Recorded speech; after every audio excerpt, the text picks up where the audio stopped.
Welcome back to episode 3 of my first project. Today we're with Sonny and we're going to find out how he made £35,000 from his first property. So let's take a look.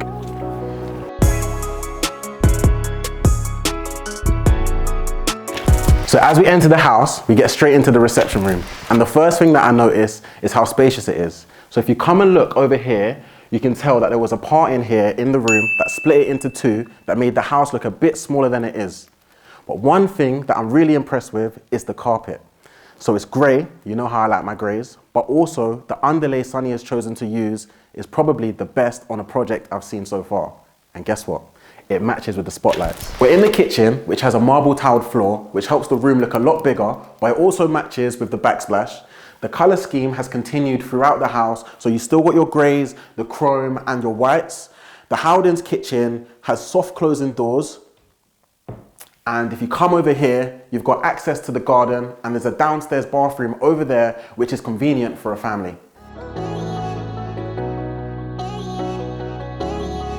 So I'm heading upstairs, and to the left of me used to be a wall, but it's been replaced by banister and spindles. Then to the right of me, you can tell it's been back to brick as you've got fresh and new plaster. So let's go upstairs to bedroom 1 out of 3.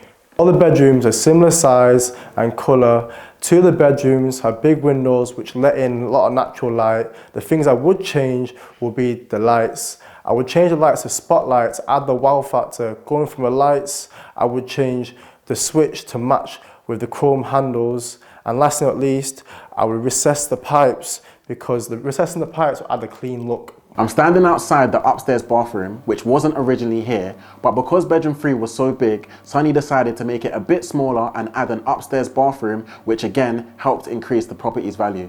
So now let's go and speak to Sonny and see how he got on with his first project. So we've had a look around the house and you can tell it's been done to a great standard, but it's time to find out the most important part, the numbers. Yeah, so purchase price was 112k, and then the refurb including legals, mortgage broker fees, etc. That was 38k in total, takes us to 150 and then leaves profit of 35k. It's currently on the market at 185. So 35k in your first deal, that's amazing. So when doing the refurb, did you go over budget? So originally I had it planned at around 25k, but it was just lack of experience of, first project, didn't really know what to expect. I'm slightly experienced in building, etc., but it was more things than ever planned for, so we went over budget by 15k, but it was way in the profit, so we wasn't worried about that anyway. So did you put a contingency in there to cover that? Not necessarily, but the profit was so large. Originally had it at like 45k, 50k, so didn't really worry too much when we started going over a little bit because we knew it'd still be enough profit anyway. So builders are very important in the refurb.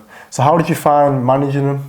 Yeah, so project managed this one myself, and it wasn't too bad at the start, doing the strip out and etc, first fix.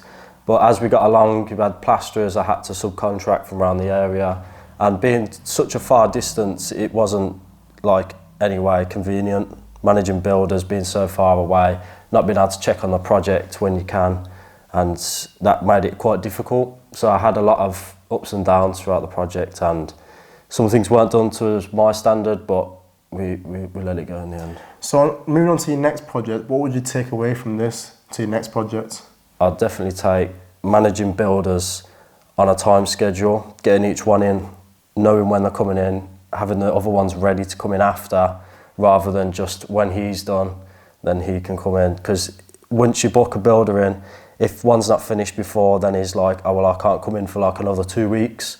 So then it just pushes everything back, hence why it took a lot longer than predicted. Would you still use individual trades or ever use a contractor? I definitely use contractor going forward because I can overlook it myself, then have my personal opinion, but also it's left in the hands of someone who can control their own builders. And if it is at a further distance, then you've got that safety net of a contractor still there every day. Thanks, Sonny, for having us. Like, comment, subscribe. I'll see you in the next video.